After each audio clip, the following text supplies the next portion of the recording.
জাতীয় সঙ্গীত এগুলো তো অনেকের কাছে কোরআনের চাইতেও পবিত্র। এমনকি এই বাক্যটা যে বললাম, অনেকের হয়তো গায়ের পশম দাঁড়িয়ে গেছে, হুজুর কোন জায়গায় হাত দিয়েছেন বোঝেন।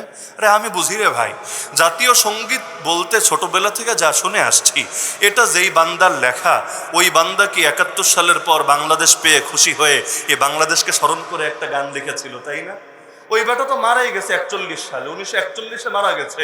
তো সে 71 পেলো কবে? বাংলাদেশটা পেলো কবে? 71-এর আগে বাংলাদেশ ছিল নাকি? 1941-এ তো আমরা ব্রিটিশ, পাকিস্তানিও না, আমরা ব্রিটিশ। পাকিস্তানি তো হয়েছে 47-এর পরে, আর 71-এ এসে বাংলাদেশি। তো আমার শোনার বাংলায়, বাংলা শুনলে অনেকের চেতনা দাঁড়ায় যায়, ভাবে বাংলা মানে বাংলাদেশ। আরে পাগল, ওই সময় বাংলাদেশ আসেই নাই দুনিয়াতে, তো যেই জিনিস আসে নাই ওই জিনিসে ডাকবে কিভাবে? তাহলে 41-এ যিনি মারা যান, তিনি তো স্বাধীনতার চেতনাও ধারণ করেন না, মুক্তিযুদ্ধের চেতনাও ধারণ করেন না, 52-র ভাষা আন্দোলনের চেতনাও ধারণ করেন না, 47-এ দেশভাগের চেতনাও ধারণ করেন না, 71-কে তো ধারণ করেনই না, আর ইসলাম তো ধারণ করার তো প্রশ্নই আসে না। এমনকি যার বংশের লোকেরা 40-এর উপর পতিতালয় পালতো, এমনকি জমিদারি করতে গিয়ে কি পরিমাণ মানুষকে ঠকিয়েছিল সব ইতিহাসে লেখা আছে। এমনকি বাংলাদেশে তখনও তো দেশ হয় নাই, কিন্তু এই বাংলায় একটা বিশ্ববিদ্যালয় হবে, এইটা নিয়ে পর্যন্ত খেপে খুপে কত নিকৃষ্ট গালিগালাজ করলো। তার গানের ভেতরেই এখন চেতনা খুঁজতে হবে, আর সেটাকে কোরআনের চাইতে বেশি সম্মান দিতে হবে। কোরআন নাই, এতে তোমাদের কোনো চেতনা আঘাত লাগে না, কিন্তু জাতীয় সঙ্গীত নিয়ে তাদের চেতনার দণ্ড যেন নামেই না। এমনকি আজানের সময়ও জাতীয় সঙ্গীত গাইতে দিতে হবে। কেউ যদি না করে, আজান হচ্ছে গায়ও না, এইটা নিয়ে পুরো দুনিয়া গরম করে ফেলা হবে। হয় নাই? আরে হয় নাই? আজানের সময় জাতীয় সঙ্গীত গাইতে দিতে হবে, তার মানে এটার দাম আজানের চাইতেও বেশি হয়ে গেছে। অথচ আজানের সময় তো ওয়াজও করি না, আজান শুরু হলে ওয়াজ বন্ধ করি না, কি করি না?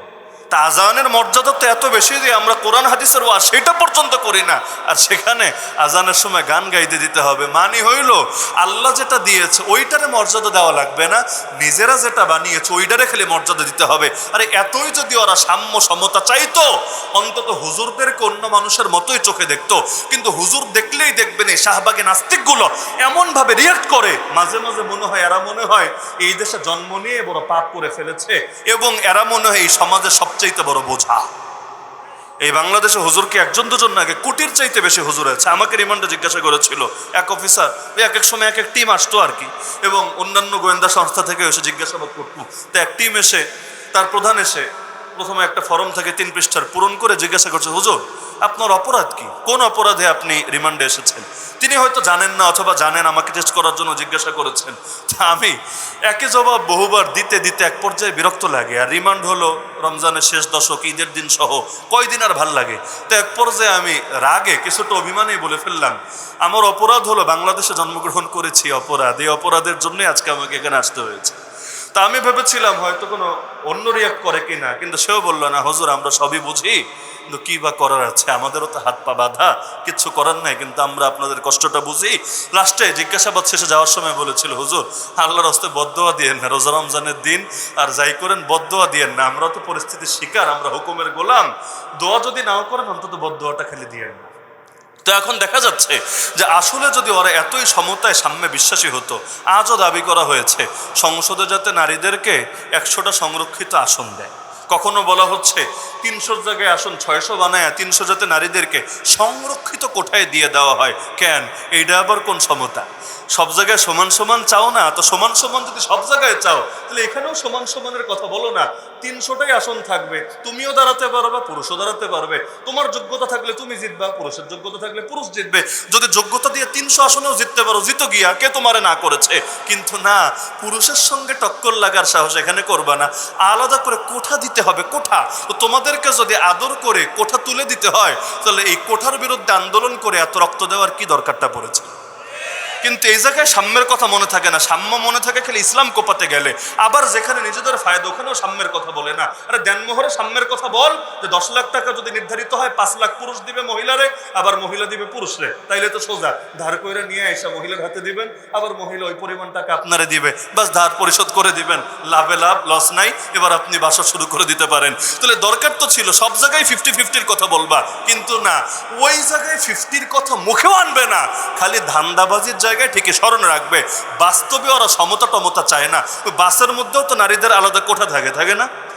নারীর সিটে গিয়ে বৈশা দেখেন, মান ইজ্জত নিয়ে নামতে পারবেন না। আর ভাইরালের যুগ তো, আপনি দেখবেন হয়তো রিলস বা টিকটকের উপাদানে পরিণত হয়ে গেছেন। আপনারা কয়টা গালি দিবে আর এইটা ফেসবুক ইউটিউবের মধ্যে ছেড়ে দিবে।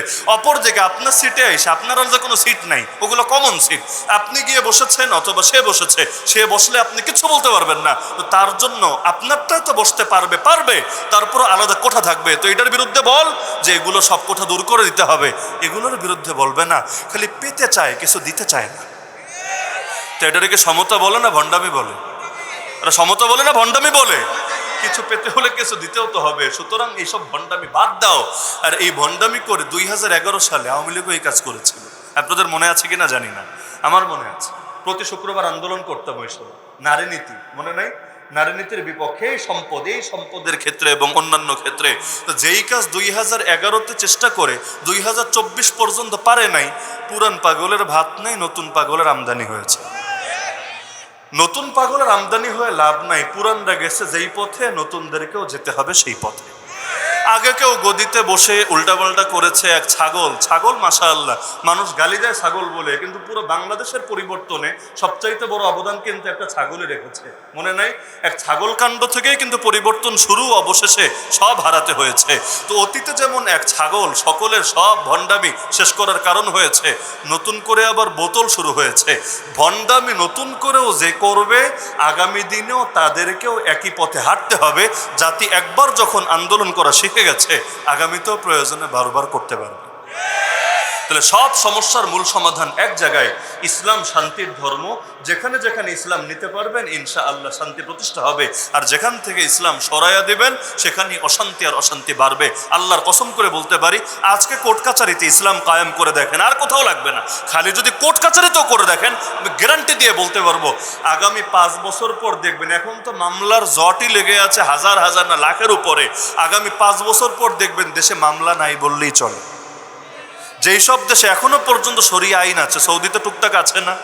খুনটুন করলে কল্লা টল্লা কাইটা ফেলে, টুকটাক তো আছে। কয়টা কাটা লাগে জীবনে আপনি দেখেন। শাস্তিটা কঠিন ঠিক আছে, তো জীবনে কয়টা করা লাগে দেখেন। ধর্ষণের সাজা, জিনার সাজা ইসলামে অনেক কঠিন না? কিন্তু ইসলামী খেলাফতের 1300 বছরের ইতিহাসে জিনার সাজা কয়টা লেগেছিল আমাকে দেখেন। ধর্ষণ কয়টা হয়েছিল আমাকে দেখেন। চুরি করলে ইসলামের সাজা কঠিন না? হাত কাটা লাগবে। আজকে আপনি বাংলাদেশের জেলগুলোতে খোঁজ নেন, হাজার হাজার চোর পাবেন। যতদিন ইসলাম ছিল কয়টা চুরির ঘটনা ঘটেছিল আপনি ইতিহাস ঘেটে দেখেন। যে ইসলাম জিনিসটাই এমন, যেখানে ঢোকাবেন ইনশাআল্লাহ শান্তি প্রতিষ্ঠা হবেই হবে। তো ব্যক্তি জীবনেও ইসলাম আনেন, পরিবারেও ইসলাম আনেন, সমাজও ইসলাম আনেন, রাষ্ট্র ইসলাম আনেন। আল্লাহ তৌফিক দিলে গোটা দুনিয়া ইসলাম আনেন। পারবেন তো ইনশাআল্লাহ? শুরু করেন নিজেকে দিয়ে, শুরু করেন নিজেকে দিয়ে। প্রত্যেকে নিজেকে আজকে জিজ্ঞাসা করবেন ঘুমের আগে, আমার মধ্যে ইসলামের কোথায় কোথায় ঘাটতি আছে। ঘাটতি আমাদের সবার আছে, আমরা কেউ ঘাটতির ঊর্ধ্বে না। কেউ যেহেতু নবী রাসূল না, সবার ঘাটতি আছে, সবার। সুতরাং যার যেখানে ঘাটতি আছে তাকে সেটা ইসলাহ করতে হবে, ছিদ্র বন্ধ করতে হবে।